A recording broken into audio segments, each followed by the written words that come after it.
આજના ઉત્સવના યજમાન તેમણે ભગવાનનું આરતી પૂજન કર્યું.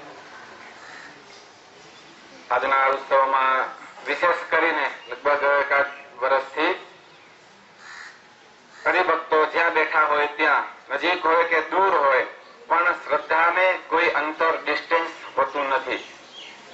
એટલે ગયા વર્ષે પણ એમની ભાવના એક સારી સુંદર મજાની હતી. આજ આ વખતે પણ એ જ હરિભક્ત જે મોખાસણના હાલ અમેરિકા છે, બળદેવભાઈ સોમાભાઈ પટેલ, એમની ભાવના હતી ખાસ કરીને કે જે પ્રસંગ ઉત્સવ જે રીતે થતો હોય તે રીતે પણ મારા તરફથી ખાસ કરીને ભગવાનના હારડાનો પ્રસાદ છે એ બધા હરિભક્તોને આપજો. અને એની ભાવના હતી કે ગુરુજીને પણ એક હાર ખાસ પહેરાવજો, એવું એમણે અમેરિકા બેઠા બેઠા કીધેલું છે, એટલે આપણે પહેરાવવું પડશે. એટલે એ ભક્તની ભાવના છે, એટલે હમણાં ગુરુજી પધારશે એટલે હાર પહેરાવીશું. અને હવે છેલ્લા થોડાક વર્ષથી તો આપણા અહીંના વેપારી જયેન્દ્રભાઈ પટેલ એમણે ગુલાલ નું નિયમ લઈ લીધું કે ગુલાલ તો મારો જ, કે ગુલાલ કોઈનો નહીં. એટલે ગુલાલની સેવા એ તો જો કે આપણે કોથળો કહીએ તો કોથળો આપવા તૈયાર છે, પણ બધું માપે સારું, બરોબર.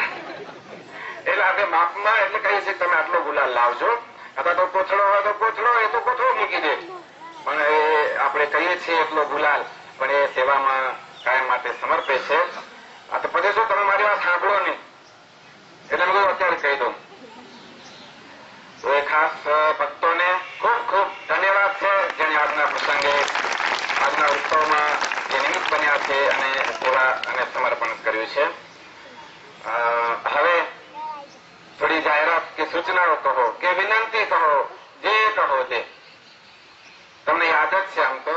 પણ આજે બધા હરિભક્તો, એમાં બધા યુવાન હરિભક્તોએ કંઈક થોડીક નવી સિસ્ટમથી ભગવાનને રાજી કરવા અને આજના ઉત્સવના રંગ છે એ જીવનમાં ભરવાનો એક સરસ કંઈક નવી રીત ગોઠવી છે, જે ધમાધમ થાય એ ન થાય ને ખૂબ સરસ રીતે આપણે એક સદભાવના છે, ભગવાનના ભક્ત વિજયનો જે આનંદ છે, ભગવાનના પ્રાગટ્યનો જે આનંદ છે, એ આનંદની એ આપણને અનુભૂતિ થાય, આપણને કંટાળો ન આવે.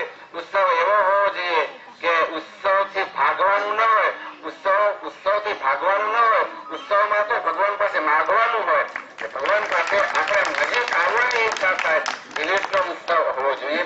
તેમ છતાંય દરેકને કંઈક, કોઈને કોઈ એલર્જી હોય, કોઈને કઈ મુશ્કેલી હોય, કે વડીલ વૃદ્ધ હોય, કોઈને કાંઈ હોય, તો આપણે એક નક્કી એવી એક વ્યવસ્થા રાખી છે કે આ બાંકડા છે, તો બાંકડાની પાછળના ભાગમાં જે ઉભા હોય તો એને કોઈ પણ ત્યાં આગળ ગુલાલ લઈને બાંકડાની પાછળના ભાગમાં જવાનું નહીં.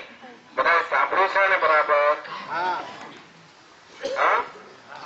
તો હમણાં કહ્યું એમ તમારી ઈચ્છા હોય, તમને લાગે કે ખાલી જો કે આજે જે ગુલાલ વગરનો રહી જાય ને કોરો, એ જિંદગીભર કોરો જ રહેવાનો.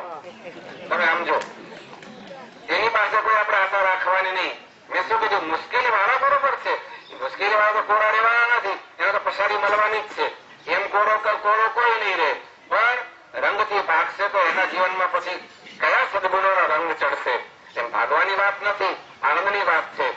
પણ પ્રોબ્લેમ વાળા હોય તો જે આપણે સૂચના કરી એનું પૂરેપૂરું 100% પાલન થવું જોઈએ. નકર આપણને એ સંત વચનના પુણ્યને બદલે દ્રોહ કરવાનું, સંત વચન ઉલ્લંઘન ઉપરથી.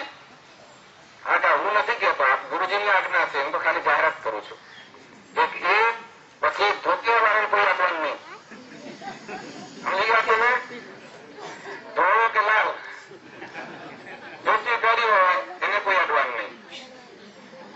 અને જે મુશ્કેલી વાળા હોય તો એને પણ કોઈએ પરાણે હેરાન કરવાની કે એવી ભાવના કોઈ રાખવાની નહીં. ટૂંકમાં કહીએ તો ખૂબ આનંદ, આમ પ્રેમ અને ઉત્સાહ, આમ અભિવૃદ્ધિ થાય અને બધાના અંતરમાં આનંદથી પ્રફુલ્લિત થાય, આનંદથી ખીલી ઉઠે.